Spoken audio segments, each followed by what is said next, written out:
Assalamualaikum warahmatullahi wabarakatuh. Selamat datang di podcast Kadin Bicara. Mari ngobrol bersama Kadin Sumatera Utara.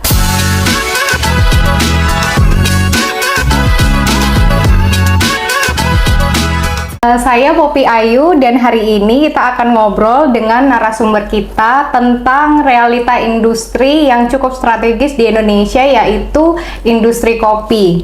Nah, sebagai negara produsen kopi terbesar keempat di dunia, Sumatera Utara itu dari kopi Mandailing, Lintong sampai Sidikalang itu punya tempat yang spesial di hati para penikmat kopi. Namun ironisnya untuk memenuhi kebutuhan kopi dalam negeri, yaitu di domestik terutama industri besar, kita masih harus mengimpor kopi dari luar. Hari ini kita akan bahas dari hulu ke hilir, kondisi petani, tantangan kualitas, produksi, hingga peran ekosistem industri, agar para pelaku usaha termasuk Anda, pendengar setia Kadin Bicara, bisa melihat celah, peluang, tantangan sekaligus solusinya. Dan telah hadir bersama kita di sini narasumber yang juga senior saya, Abangda Denny Bahruni. Apa kabar Bang Denny? Alhamdulillah baik, Poppy. Alhamdulillah sehat ya Bang. Apa kabar? Baik, alhamdulillah. Jadi beliau adalah seorang praktisi di industri kopi dan owner dari Moskot.co yang sudah bertahun-tahun berkecimpung di dunia industri kopi.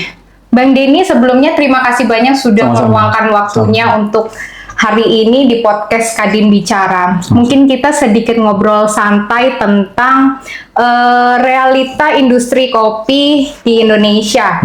Nah, sebagai produsen kopi terbesar keempat di dunia, nah kebutuhan kopi di dalam negeri itu kita masih dipenuhi sama impor gitu. Nah, sebenarnya apa sih yang bikin kopi lokal kita itu belum bisa memenuhi kebutuhan dalam negeri? Nah, kalau dibahas dari sisi kualitasnya mungkin, atau ada hal lain yang menyebabkan hal itu terjadi?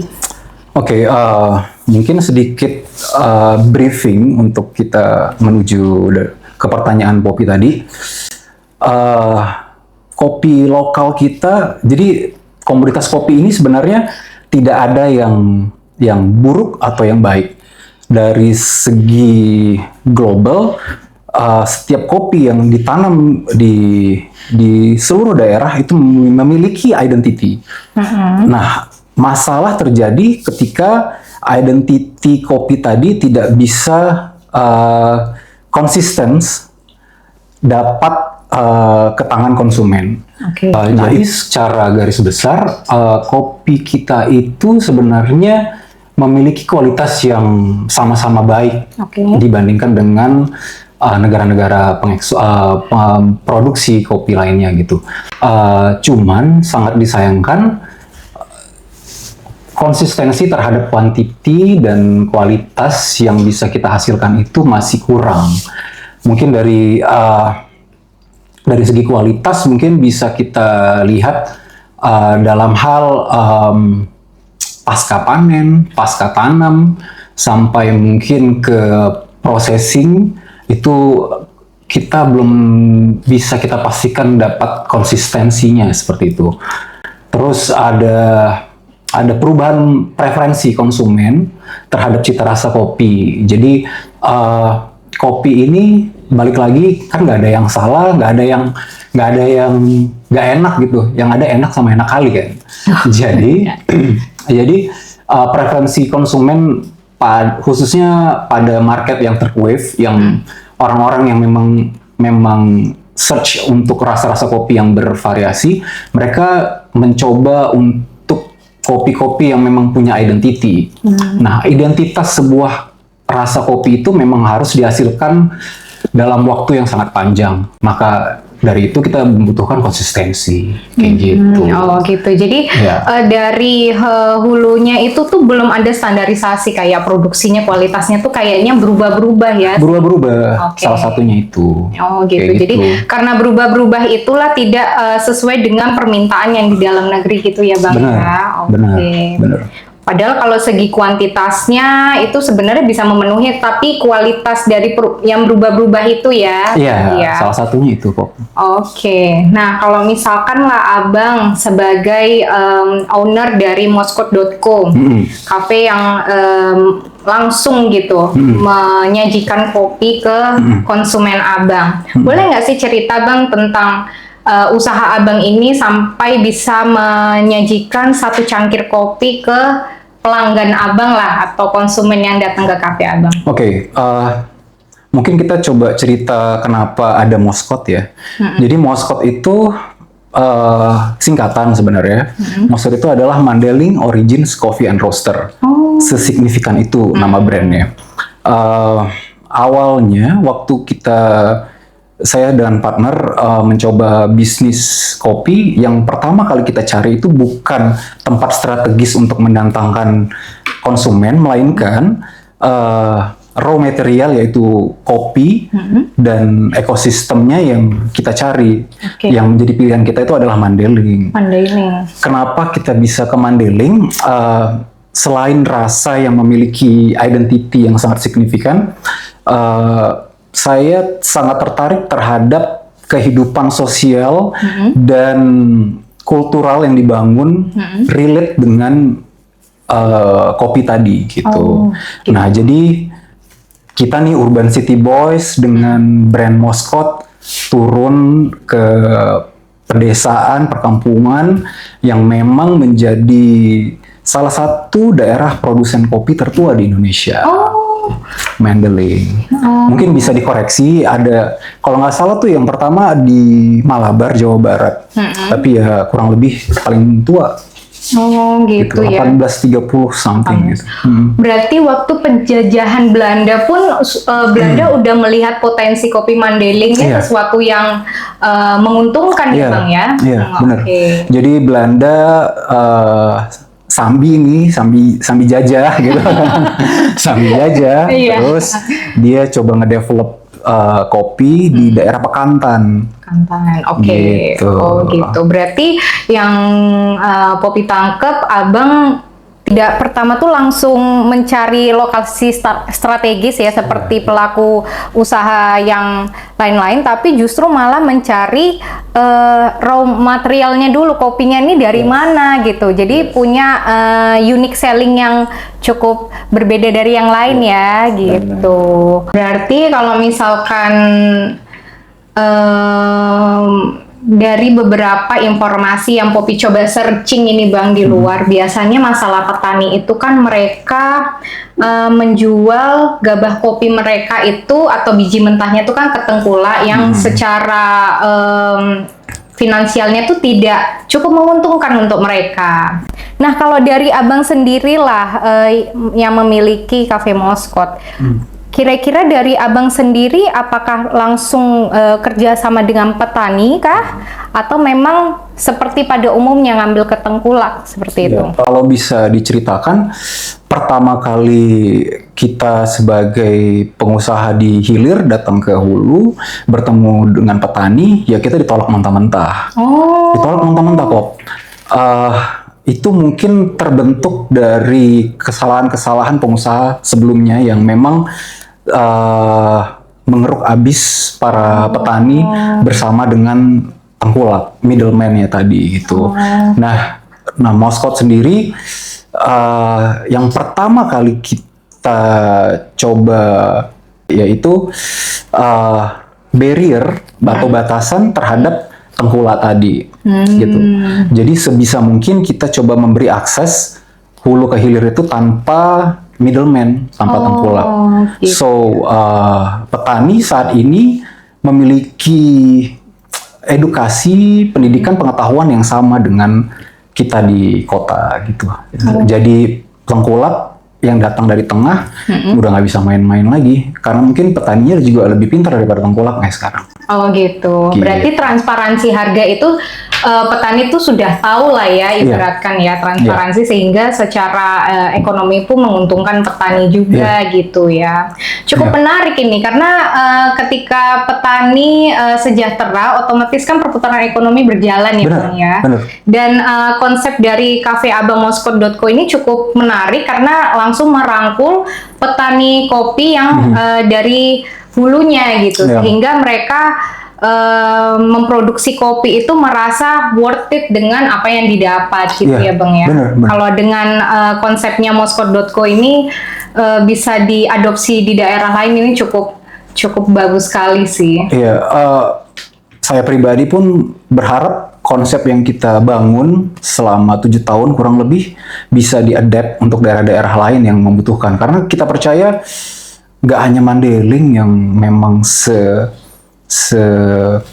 sekurang itu gitu, padahal mereka memiliki emas yang begitu berharga gitu, yaitu kopi kan.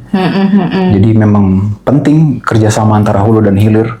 Responsibility itu memang harus disegerakan, tidak diukur dari kapasitas usaha kita di hilir ini. Besar kecil kita juga bisa contribute untuk para petani gitu. Iya, cukup inspirasi ya. Kalau misalnya memang itu bisa diduplikasi di daerah-daerah lain, saya kira sih ekonomi daerah bisa bertumbuh ya, tidak hanya 1-2 personal saja yang mengeraup keuntungan, tapi secara hulu ke hilirnya tuh dapat gitu. Hilirnya juga dari pengelolaan kafenya juga berkembang, dari hulunya petaninya pun juga sejahtera gitu ya. Karena memang betul banyak divisi yang terlibat di dalam industri kopi ini. Banyak manusia yang bergantung terhadap komoditas kopi ini. Contoh dari hulunya aja tuh ada petani. Di petani itu ada prosesor lagi, ada Q-grader, ada roastery, sampai pada akhirnya tuh ada barista yang menyajikan kopi di cangkir gitu. Jadi banyak kumpulan manusia yang memang masih bergantung dengan kopi, di industri kopi khususnya gitu. Oke, sehingga kalau misalkan memang konsep ini dikembangkan lebih bagus lagi pun, lapangan kerja pun juga meningkat ya kan.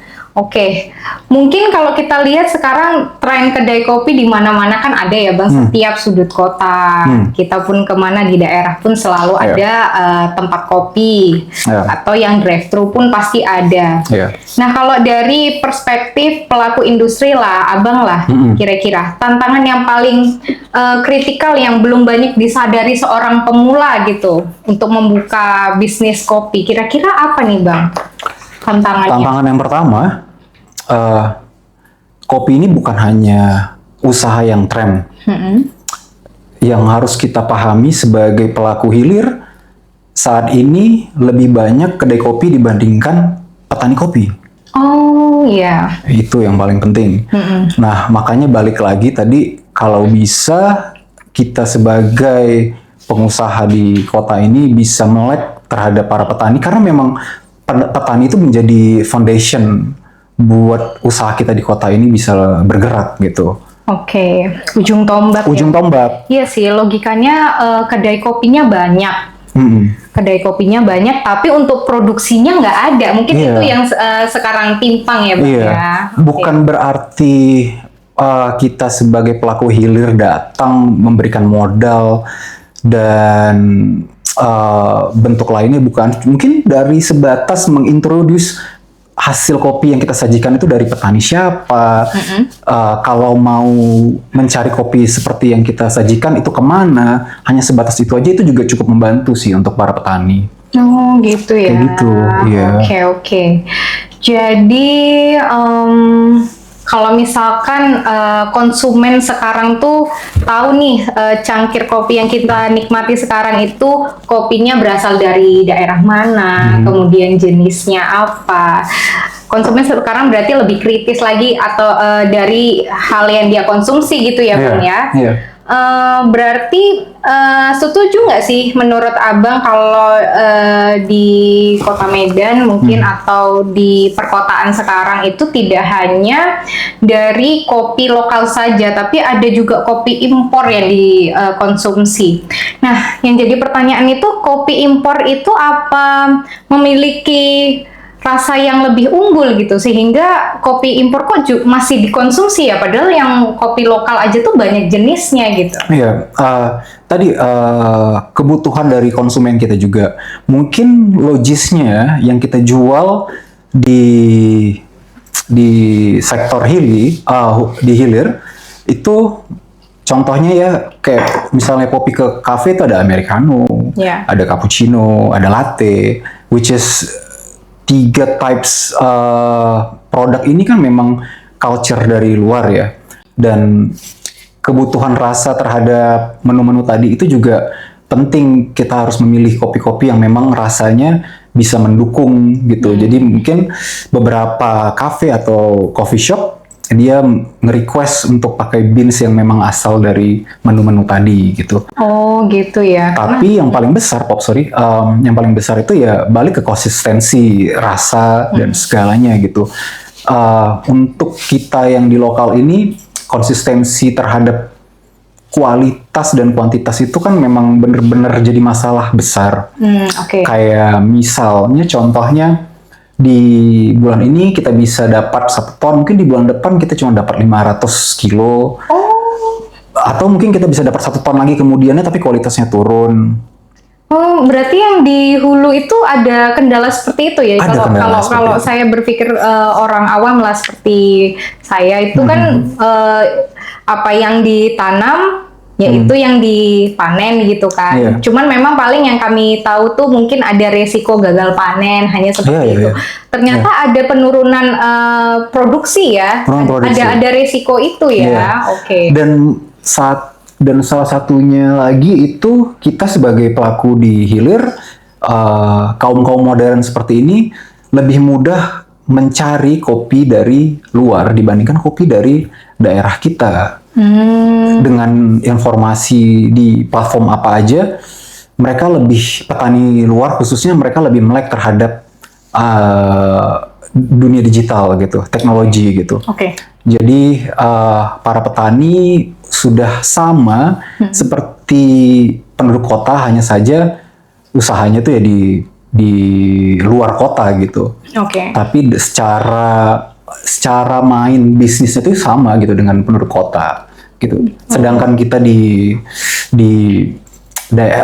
daerah Indonesia gitu, di daerah-daerah produsen kopi, mereka masih bahkan handphone aja mungkin belum ada internetnya, cuman masih GSM atau apa gitu. Oh gitu. Jadi masih banyak barrier yang memang variabelnya banyak gitu, nggak cukup tangan kita aja gitu, masih harus Iya. harus barengan. Oke. Mungkin kita ngobrolin tentang ini juga nih Bang. Kira-kira kolaborasi seperti apa nih yang menurut Bang Denny bisa memperbaiki rantai kopi lah untuk di daerah Sumut? Apakah cukup dengan kerjasama bisnis atau harus ada peran kuat dari konsumennya gitu yang kecenderungan memilih lokal produk gitu? Itu satu paket sebenarnya untuk ngebangun sebuah ekosistem kopi yang sehat gitu. Kolaborasi petani, roaster, terus retailer itu satu kesatuan gitu. Kita sebagai masyarakat kota yang memiliki edukasi yang lebih tinggi dibandingkan dengan para pelaku di hulu, harusnya bisa menjadi sebuah penggerak untuk membuat sistem atau untuk menjadi decision maker terhadap masa depan para petani. Jadi contohnya mungkin seperti yang udah saya lakukan, kita datang ke petani, terus kita mengintroduce kopi yang memang warisan dari nenek moyang kita, kita melibatkan LSM setempat, kita melibatkan para pemerintah setempat untuk memberikan ekspos lebih lagi terhadap kopi kita gitu.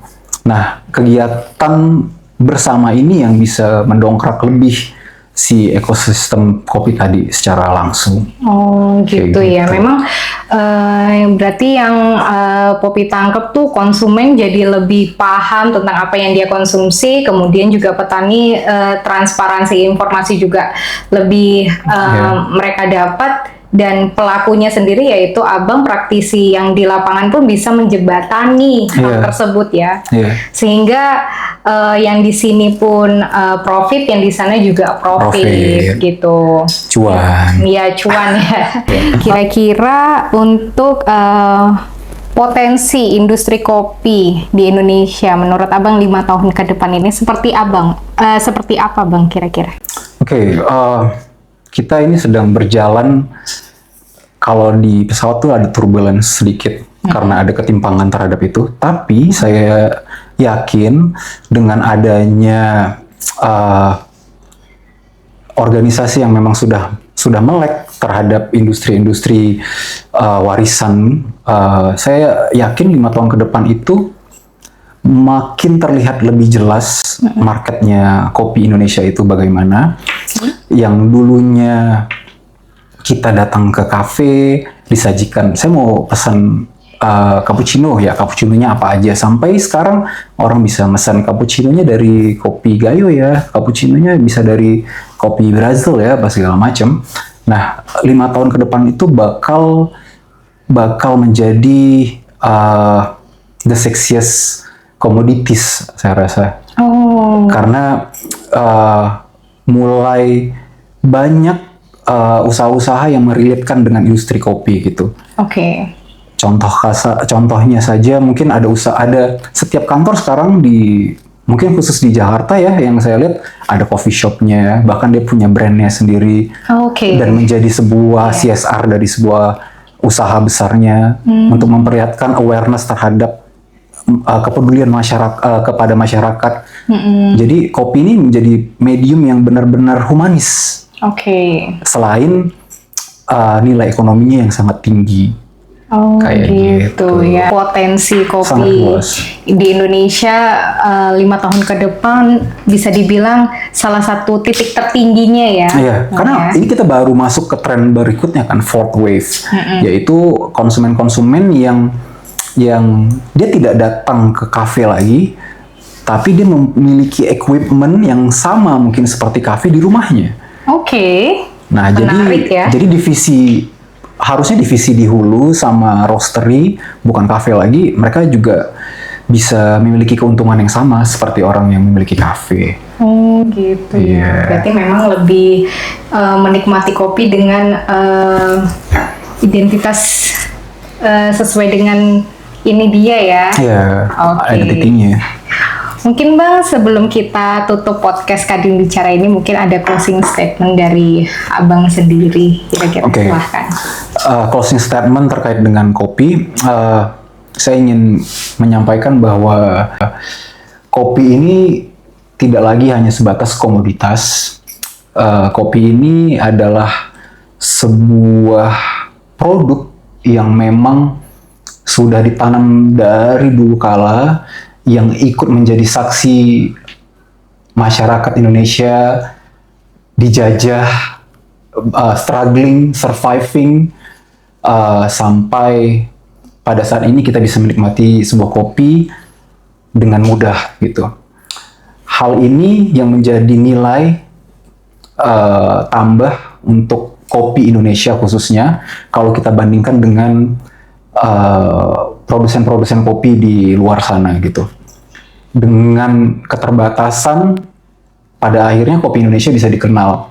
Saya berharap para pelaku industri kopi bisa melihat ini lebih dari sebatas komoditas, tidak hanya sebatas angka, tapi bisa melihat ini sebagai hal untuk lebih peduli terhadap masyarakat, lingkungan, dan generasi ke depan. Mungkin itu aja, Pop. Oke, terima kasih banyak atas closing statement-nya dan insight-nya. Sangat menarik, saya melihat ya ternyata industri kopi ini bukan sesuatu yang simple, kita menikmati secangkir kopi setiap hari, ternyata ada proses panjang di balik itu. Lord. Sebelumnya terima kasih banyak Terima kasih. Thank Bang you for having Denny me. atas obrolannya yang Thank penuh dengan insight di Terima Kadin kasih. Bicara hari ini. Oke, kita pun juga bisa mencerna, oh ternyata ada permasalahan di hulunya, kemudian di hilirnya untuk mengembangkan seperti apa. Mudah-mudahan dengan podcast Kadin Bicara ini bisa menjadi informasi baru untuk para pendengar setia Kadin Bicara. Semoga para pengusaha yang mendengarkan informasi dari podcast ini bisa bermanfaat. Kemudian saya Poppy pamit undur diri. Terima kasih banyak narasumber kita Bang Denny Baruni yang Thank sudah memberikan insight yang luar biasa pada podcast hari ini. Terima kasih ya Terima kasih, Bang Poppy. Dah.